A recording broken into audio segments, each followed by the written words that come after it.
Hey everyone, it's Distory time for all your Disney history and tips. Today we will be talking about the history of the much beloved Space Mountain. Space Mountain was first opened to the public at the Magic Kingdom Park on January 15, 1975.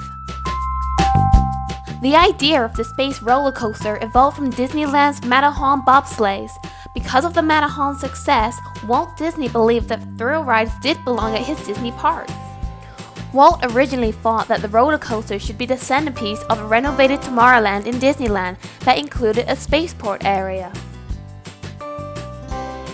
After Walt Disney's death, the Space Mountain idea was set aside until Imagineers noticed the Magic Kingdom had a serious lack of thrill rides and that the park was majorly popular among teenagers and young adults.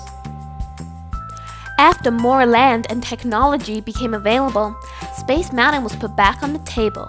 The Magic Kingdom Space Mountain was originally to be built on the south side of Tomorrowland, but was decided to be placed as the main centerpiece of Tomorrowland.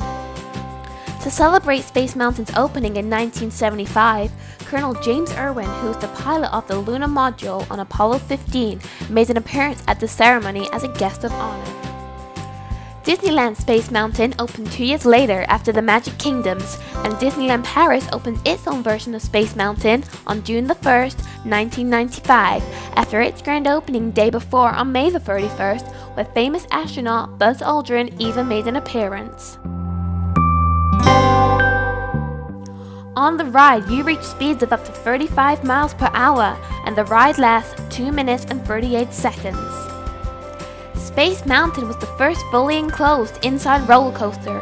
This created a new way to look at roller coasters, and now we see other indoor roller coasters all around the world. There is also a version of Space Mountain in every park all around the world. The height from the top of the peak of the building is 183 feet tall. It was built to this height so that it didn't compete with the height of Cinderella's castle, since this was meant to be the most impressive focal point of the park. Space Mountain was the first roller coaster to be controlled by computers. The technology that was put into place for Space Mountain was new and completely cutting edge. The computer systems put into place allowed the systems to determine the weight within the vehicles and control the speed at which the ride vehicles moved through the drops. This is now a common practice in most roller coasters, but it was unheard of during the time of Space Mountain being built, making the attraction a real piece of roller coaster history. Thanks for watching, and I hope you enjoyed your Distory lesson.